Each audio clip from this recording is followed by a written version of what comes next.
Welcome to the Financial Coaches Podcast, where we talk about how to build your practice from startup to scale up while being the kind of coach your clients crave.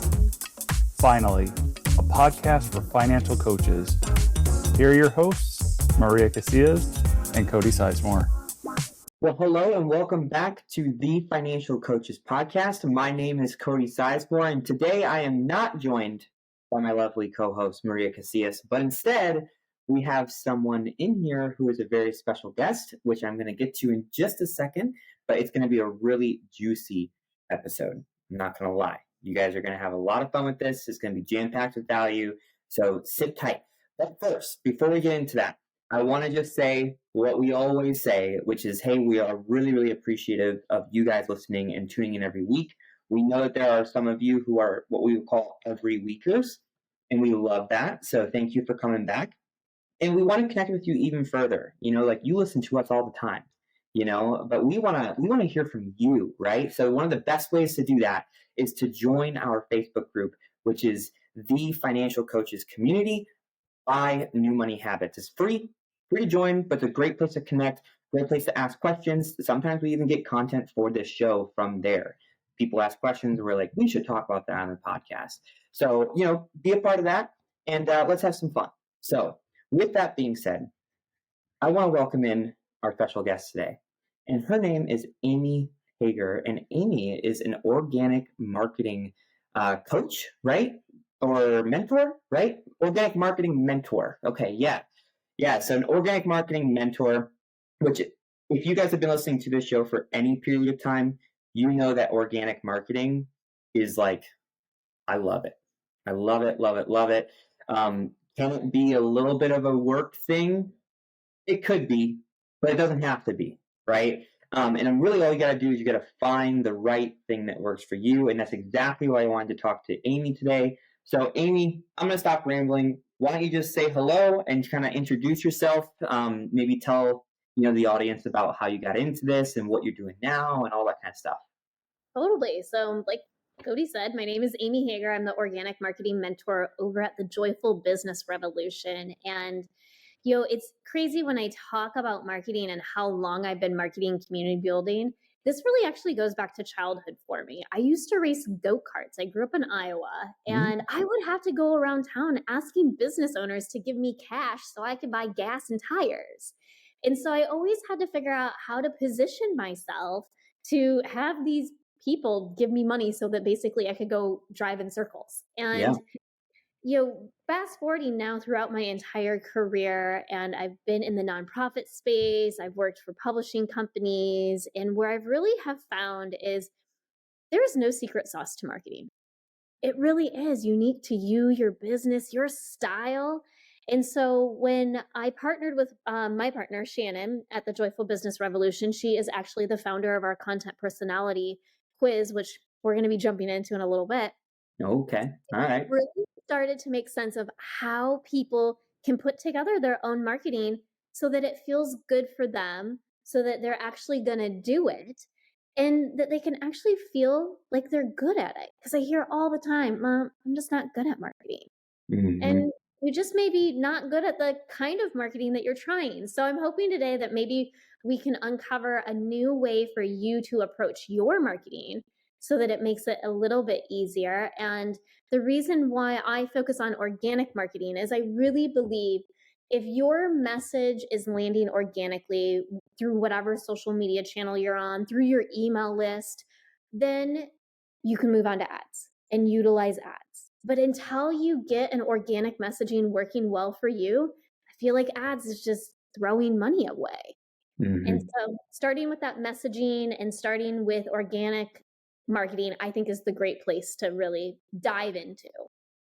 Yeah, I totally agree with basically everything that you just said. One thing in particular that you said was you need to get your organic messaging into a place that is actually being well received and understood so that you can be heard and not just heard, but also understood as well before you get into ads. And I think that's so important because it's like, if you didn't do that and you just start throwing money at these ads at stuff that isn't working, then you're right. Like it's literally throwing money away. So I just recently, well, not recently, I would say probably back in February. So like really like the last like 8 to 9 months, something like that. Yeah. I just started doing like paid Facebook ads, but Okay. before that, it was all 100% organic. And now that I'm doing paid, I'm still doing organic as well. Yeah, But you can't. yeah, you can't stop doing the organic. But I definitely agree. Like I would not have the kind of success that I have with Facebook ads if I Mhm. didn't hone in and really fine tune the organic side of things first. The organic is almost like it's like a practice pad in a way, you know? Exactly. Well, and I say marketing and messaging is a big playful experiment, and we're Hmm. not going to know what actually works until you play. But I find that there's a difference between a playful experiment and just throwing spaghetti at the wall. Like there does need to be some strategy, there needs to be messaging behind it. And really, when you first start out doing organic marketing, playing on social media and seeing how that lands first to then take it to your newsletter or take it to your ads or take it to your website is a really, really great place to play. But a lot of people put such a heavy value on social media that they're like, oh, it needs to be perfect. It needs to be polished. It needs Yeah. to be, it needs to be, it needs to be, it needs to be. And it's not the end all be all. And so I really think when you can tap into that curiosity place with your marketing and your messaging and know that it is a playful experiment, that is really going to serve you well with your Yeah. expectations and with your business marketing. Yeah. Essentially, you're just saying have fun with it and see what sticks, you know? Yeah. And that's super important because, something else that you said earlier too was that a lot of people feel like they don't know how to market. They think it's like something that they have to do versus that they get to do. Mm-hmm. They think that it's a lot of work, like all this kind of stuff. Like I talk to so many coaches and the marketing side of it. I've even talked to coaches where they're like, I just want to coach. Like I don't want to market. Like they have like this stigma around it. And I'm like, but marketing is like half the fun, like what do you mean you want to just coach if you're not going to like, make your coaching enticing to people, you know what I mean? And sharing your stories from coaching as well. So there's a Exactly. whole other side of it, and it doesn't have to be this big boogeyman under your bed. It can be like the teddy bear under your pillow kind of thing. You know what I mean? Like, Oh, I love it. Yeah. yeah, yeah. And I do what you're thinking of that it really is this when you're doing marketing, I'm going to use doing with quotations around it, Hmm. that's aligned with you authentically and energetically, it's amazing what shifts. And it shouldn't feel like marketing. And when you say, I just want to show up and serve my clients, if you think about marketing as showing up in service to your future clients, to your collaborators, to Mm. your connectors, to your cheerleaders, or even your watchers, because we know when we're able to speak to those groups in our marketing and our messaging, that's where our ideal clients come from. But when you're able to really connect and show up in service that way, by the time someone gets to you, your sales are going to be a lot easier because they're going to already be a yes. They've Hmm. already had some way of experiencing you and enjoying your expertise and agreeing with your expertise. And I think we'll dive into the psychology of messaging too, so that way you can kind of dissect and see what happens when people are consuming content and consuming experiences. But I think before we go too far into that part, Cody, where I really want to go is to talk about content personalities and that energetic alignment so that you can show up and actually do the thing without making it feel like a chore. Does that sound okay? Yeah, let's do it. What you got planned? Well, so there's a little assignment for you. That's why I wanted to make sure you were Uh-oh. okay. Cool.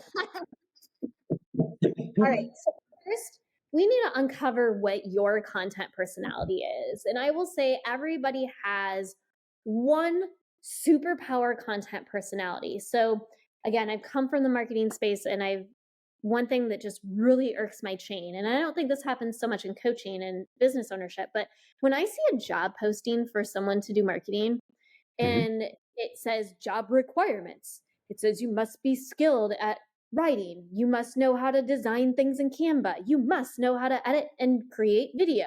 Oh, by the way, you should probably be a great speaker too, because every once in a while you're going to have to speak in front of people. That's just asking way too much of one person. And a lot of times when we are marketing as business people, we end up asking way too much of ourselves. And so I believe if you're able to tap into your strength, let those weaknesses go, and see how your marketing energetically changes and see how it connects deeper with people, that's where the marketing magic happens. And so to uncover what your content personality is, you can take a quiz online. If you Google content personality quiz, it's there. You could also go to joyfulbusinessrevolution.com, and the quiz is on the homepage, or /quiz. And it's going to take like 30 seconds to really take this quiz. And so, Cody, I want to know, will you take this quiz live on air today so we can see what your content personality is? Oh, you're putting me under some pressure, but I'm going to have to agree. So yes, I'm totally down. Totally Okay. down.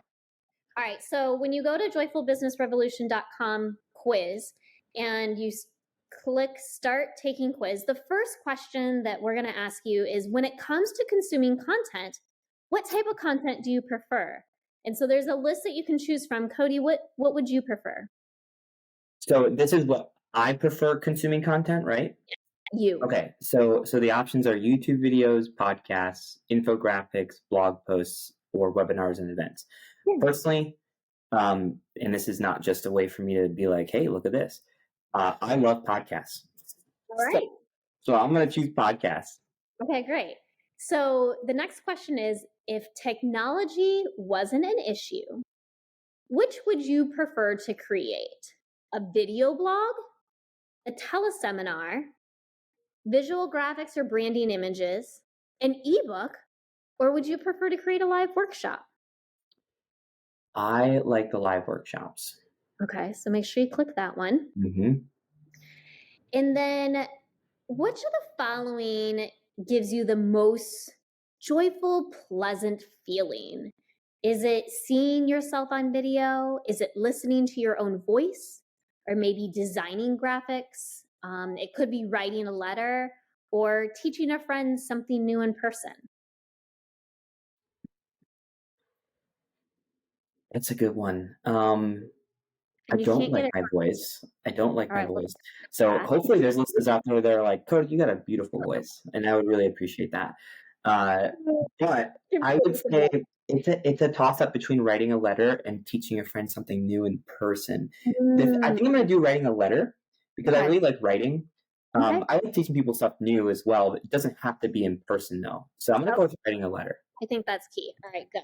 So if you had all the support in the world to be successful, which marketing activity would you find the most exciting? Creating a video, creating a teleseminar, creating visual graphics, writing an ebook, or doing a live workshop? I would say the live workshops again. Yeah. Okay, go ahead and click that one. Yep. And then if you had an extra 20 minutes of free time in your day, which of the following activities would you most likely do? You can watch a video tutorial related on one of your passions or hobbies. You could maybe tune into your favorite podcast or audiobook.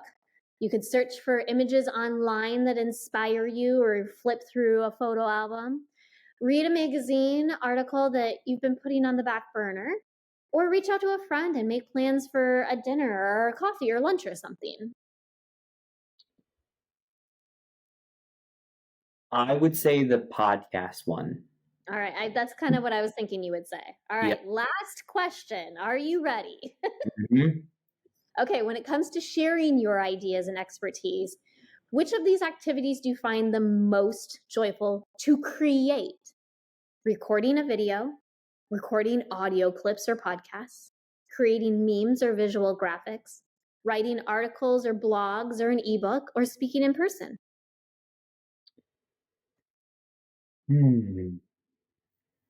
Which one is the most joyful for you to create?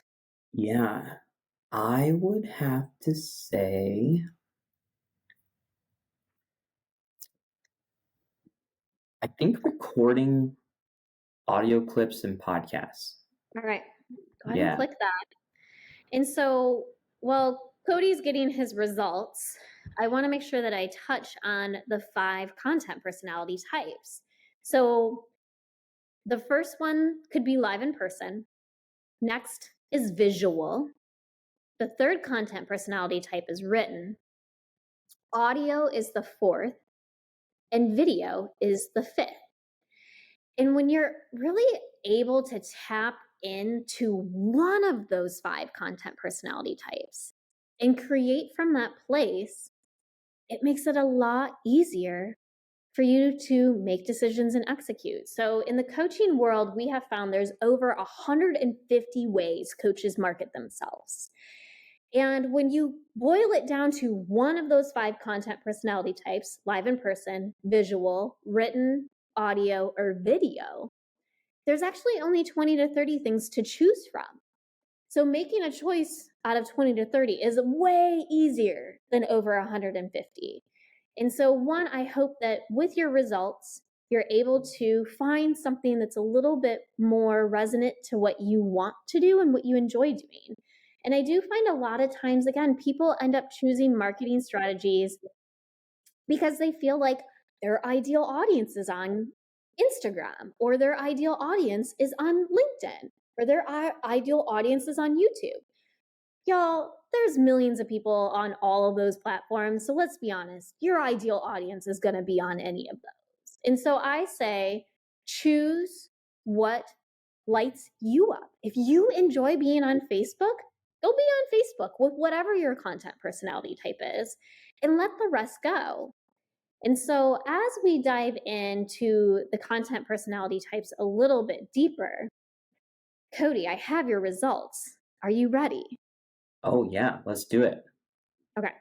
So you, my friend, are audio content personality type. So even though you don't love the sound of your voice, that's the best way for you to create. Okay. And so really, when you're an audio content personality type, you're already creating, utilizing a podcast. That's usually the easiest one. Maybe conducting an interview, maybe doing meditations or recording an audiobook. The other thing that I love about the audio content personality type, and I don't know if this is true for you, again, not everybody is the same, and that's why there's 20 to 30 ways to utilize your type. Cody, do you mind picking up the phone and calling people? Yeah, I do it all the time. That usually is phone a call ton to audio type. Yeah, I prefer phone over text, and even, which is weird because I'm a millennial, and that's just like, one of those things where people are like, "Don't call me." I'm like, "Why?" But yeah, no, I prefer phone, and even like when I do text people, it's rare that I'll actually like type it out. I'll always do either like text to text, or I'll send a voice message. Perfect. So you are completely embracing this audio content personality type, and I love that. That is so awesome. Hopefully for those who took the quiz with Cody while you were listening, you're getting your results in your inbox. If you are a written content personality type, you would be really great at writing that ebook or creating a guidebook or an assessment or even writing case studies. And I always say the written content personality type is usually the easiest because when you create messaging, and especially when you're creating messaging with a mentor like me, we always have to write those words down first. And so if you're written, your job's already done. You just got to go publish it. The other content personality type, video, is really interesting because a lot of times a video content personality can speak and really engage people into a conversation without actually having people in the room. And so think of doing like a talking head type video or a screencast or having a slideshow presentation or maybe some sort of animation. You can really talk people through something without them physically being in the room with you. Where if you're a live in person content personality type, you feed off the energy of somebody the most. And a lot of times a live in-person content personality would be someone who's hosting retreats or workshops, maybe speaking on the stage with audience interaction, It could be doing some sort of interview like this. I can see Cody, and I'm a live in-person content personality type. And so it works really, really well. If I couldn't see him and see the reactions on his face and how his body language is, this would be such a hard interview. And right now he's making faces at me. Well, the last content personality type is visual. And so for those of you who got visual, think of utilizing photo galleries. Think about creating infographics or maybe drawing a comic or a cartoon. We even have video or visual content personality people who create card decks, and they'll use a card deck to really create an experience for someone to experience them. And so those are just a few ways to utilize your content personality type. If you took the quiz, you're going to get a guide that's going to walk you through your content personality type and really break it down for you even further. And so I'm excited to see what all of you get as results. FYI, I also see all of your results. So I may email you asking if you're surprised, because a lot of times I'll find out from somebody that they've been really leveraging one of the other content personality types, and their marketing's been falling flat, or it's been really, really hard. And a great story of this is I had a woman who was a written content personality type, but she didn't believe it. So she was doing workshops and webinars, and she had utilized Facebook ads. And she got 700 people into her Facebook ad, into her webinar. Sorry, from a Facebook ad into her webinar. You know why I'm not shocked she got 700 people into her webinar from her ad? She's a written content personality type. The written piece of that ad was amazing. She did the workshop webinar. No one enrolled. And it was a punch to the gut for her. Yeah. Yeah. Especially because she had so many. Exactly. And it was because she was showing up in the wrong content personality type. And so what we did is we deployed an email campaign to all of those people. And she wrote everything basically that she was doing in that workshop into this email campaign. And that's how she started to enroll people. She doesn't even have Zoom calls or phone calls with anybody to enroll people. She really enrolls people through DMing on Facebook Messenger and through email. And so she's fully embracing that written content personality type. And so for those of you that are listening, like, I would love to challenge you. What are you creating right now that is not in your content personality type that maybe you could shift? And so, Cody, I'm curious, is there some piece of marketing that you're doing right now that isn't in your content personality type? Yeah. So I would say that, based off the quiz, I would agree that the main personality type that I have would be audio kind of thing. But I think that a very close second would be written for me, because I love writing as well. So I think that, is there anything I'm doing that's outside of those two? I think that what I do outside of that is doing like those online workshops or those online like master classes. But honestly, I really enjoy doing that too.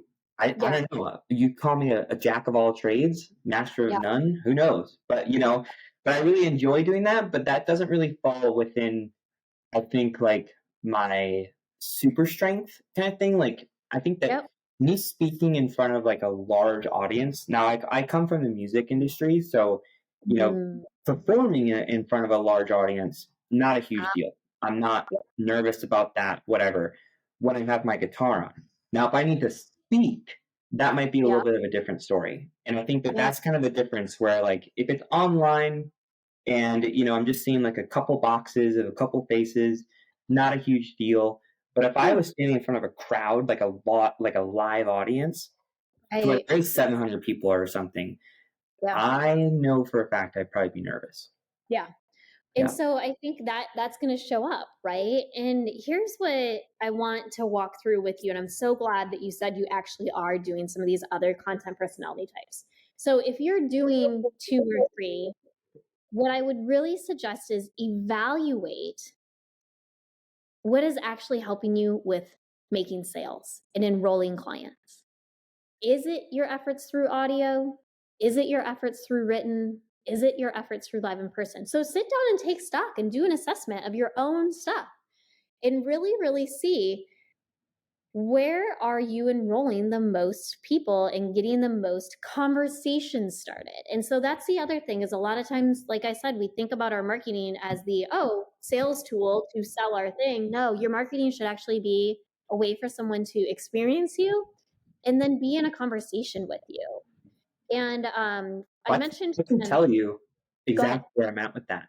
Yeah. It goes back to what I just said about, audio being like probably my biggest strength, and then written being my secondary strength, because I get people, like I talk to a lot of my prospects and leads, and I Oh, create those mostly through written text, okay. and then I convert them into being clients through phone calls. There you go. So it's like a bam boom kind of thing, Yeah, like double exactly. punch, you know? Exactly. I love that. And when you think about passion, like you love writing, is something you said to me. And I'm not saying that you should completely let writing go, but you know what works well. And so how can you 10% better that? But there is a lot of people who do have passions for hosting workshops, but they're another content personality type, or they're written content personality, or they're not written, but they love writing. And one of the things, the best case study that I can share with you is actually the founder of the content personality quiz, Shannon. She was an author, she was a school teacher, she taught English. And so writing is like her passion.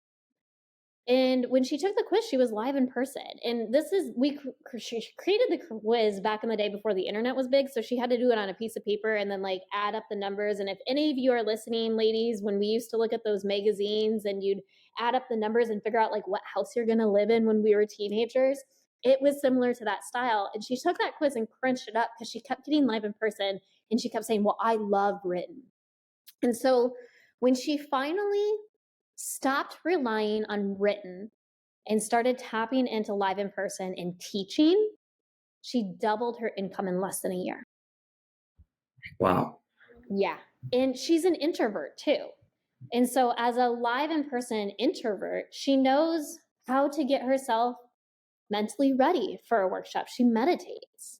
And then after the workshop, she knows she's going to need to wind herself down before she can go to bed. So, all of our workshops are midday, because she used to do them at 8 o'clock at night and then never would sleep.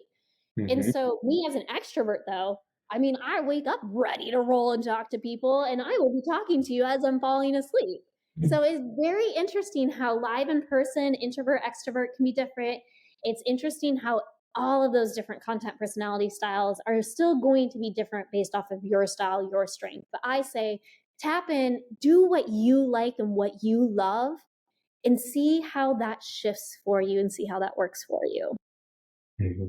It's a great testimony that you have there, because I mean, I don't know what her income was, but regardless of that, to double it simply by making one small shift of just leaning into what your strengths are, I Yeah. think that really does show not just like the power of marketing in general, but also I think that there's like the psychological kind of parts to Mhm. it as well that are kind of on the back end that most people don't think about, but it's definitely there. Yeah, Definitely it's there. definitely there. And I'm happy to share. So the income level that she was at, she had gotten to 250, but she was more in that lower 200 range. And Mhm. within that year, she doubled up to above 450. Wow. That's Yeah, incredible. just by shifting how she was marketing. And so you kind of started to lead into my next thought about the psychology of messaging. So now that we know your content personality type, what I really want you to think through is, how are you creating experiences for people in your messaging? Because a lot of times we think about marketing and messaging as being a presentation or a pitch. And Mhm. instead, you really want it to be an experience. Yeah. And so when you think about what you're creating, think about how the other person who's going to be experiencing this will experience this.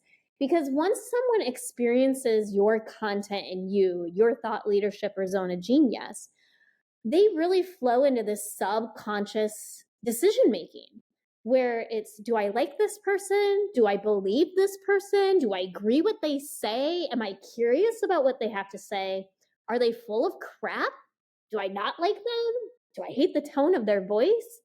What should I have for dinner? Oh, did I send that email? There's a lot going on in our subconscious mind when we're consuming and having experiences. And so what I want your marketing content to do is I want to flow from an experience into that subconscious mind and get them actually to an emotional decision. Yes, I like this person. No, this is not for me. I'm out of here. Or this could be interesting, but I do need to go make sure I send that email, or I'm starving and I need to go eat dinner. So when we can get them to the yes, no, or maybe emotional decision making, they're then taking an action.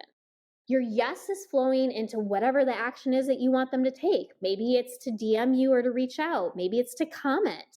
Maybe it's to share a story of their experience. If they don't agree and they leave, them leaving is taking an action. And so if your messaging isn't attracting as much as it's repelling, it's still not working. You're still being too vague. And so every single piece of content that you create, I want you to think of it, one, as an experience to get people from the subconscious decision making, where everything is going crazy in our brains, into that emotional decision making of yes, no, or maybe. And if it's a yes, get them to take some sort of action with you. Because again, marketing and messaging is all about the conversations. Yeah. So even with me, well, first of all, I totally agree. Like that's exactly what we need to do. With me, I kind of have like a few different approaches, and I think that the first thing I try to do is that I really do my best to try and create like this movie in their head. So if they're like reading, a Facebook post or, listening to something or whatever it might be, I want them to like feel like they're there and like they're watching a movie in their head, but they're just reading the story. So that's like one thing that I really like to do. Another thing is that I really like to try and tap into their emotions as much as I can versus sharing my emotions. Because if they're going to be experiencing it, then they're going to actually feel it. And that's what I think is super important. Like they need to feel this in order to want it, kind of thing. And then the last thing that I like to do a lot is I know that everybody, and hey, we live in this day and age, that everybody wants to tell people about their opinion. Everybody wants to tell people about their opinion. So I ask a lot of questions. And I like give people like the opportunity to kind of stand on like a soapbox to like either like give their opinion on something, to vent on something, to, show people like, oh, like this is what I went through, kind of thing. You know what I mean? Like just asking those questions that make people like crave to answer, kind of thing. And then I take those answers and I run with it, kind of thing. Yeah. So those are kind of the three things that I do. And I think that it kind of ties into what you just said as well, like give them that experience, right? Exactly. And not just yell at them. Exactly. And you want to make sure that there's that personal connection. And if someone is experiencing you, I want them to either feel like you're talking directly to them and there is no one else in this world that they're talking to, or that you're talking about somebody they know. Maybe my mom, maybe a friend, maybe an uncle, right? And so when you can get that small in your thinking and deep connection in your messaging and marketing, that's when things start to go wildfire. And I think by asking a lot of questions and being curious, it's really going to take you a far way. Yeah, I cannot agree more. So, yeah. So, Amy, I just want to say thank you for your time today. This was awesome. If you're listening to this and you're frivolously taking notes, kind of thing, like you should check out that quiz. It's actually pretty cool and it's super, super easy. Like she wasn't kidding. Yeah, like you weren't kidding when you said it would take me like 30 seconds to a minute. Like it was super easy, very user friendly. And I got the email and I'm excited to kind of jump in and see like what all the resources are, because I know for a fact they're going to be valuable. So I'm like super excited to jump into that. But can you just say that link one more time just for people so they don't have to like dig through this episode to find it? 100%. It's the joyfulbusinessrevolution.com/quiz. And the quiz name is Content Personality Quiz. So even if you're just Googling Content Personality Quiz, it will show up for you. Awesome. I'll probably put that in the show notes too. So they have Perfect. Yeah, that would be great. And I'm on Facebook. So if you look for Amy Hager, Joyful Business Revolution on Facebook, and you're like, hey, what was the link to that quiz again? Just shoot me a DM or, a comment or something like that. Totally happy to help you. And as I said, once you take the quiz and once you get your results, you're going to get a little mini guide for your content personality. And for those of you that are listening who have teams, and sorry to add this in last minute, Cody, but if you have a team, have your entire team take this quiz. And then start dividing duties based off of those strengths and not necessarily the traditional roles that we know. I hate when we have someone who's an office manager who's answering phones all the time and they're not an audio content personality. Maybe they're written, and how can you change roles? But if you have a team, have everybody on your team take that content personality quiz and see where you can let them thrive in their strengths. Absolutely. Awesome. Thank you. Yeah. Well, Amy, I just want to say thank you for, everything that you had kind of said. Like, that was awesome. And, it was an awesome experience for me, but I know for a fact it was an awesome experience for our listeners too. So thank you so much for being a part of this today. We'll make sure that we send you this link when everything comes out and you can share it with everyone, like all that kind of, no, I'm just kidding. You don't have to do that, but we would really appreciate it. But, we're just super thankful that you were here today. And, I know I got a lot of value out of it, and I know that our listeners did too. So thank you for that. Yeah. Have a great day. Yep. You too. Alrighty, guys. Thank you so much for tuning in. Catch you guys next week, and go take that quiz. Seriously, it's super simple and it's amazing. So go do that. All right, guys. Talk to you soon. Thank you for listening to the Financial Coaches Podcast, brought to you by New Money Habits and Sizemore Financial Coaching. Submit your questions to our hosts by emailing podcast@newmoneyhabits.com. Be sure to subscribe to be notified of future episodes and join our growing group of like-minded coaches on Facebook. And until next time, happy coaching. Music provided by Summer School.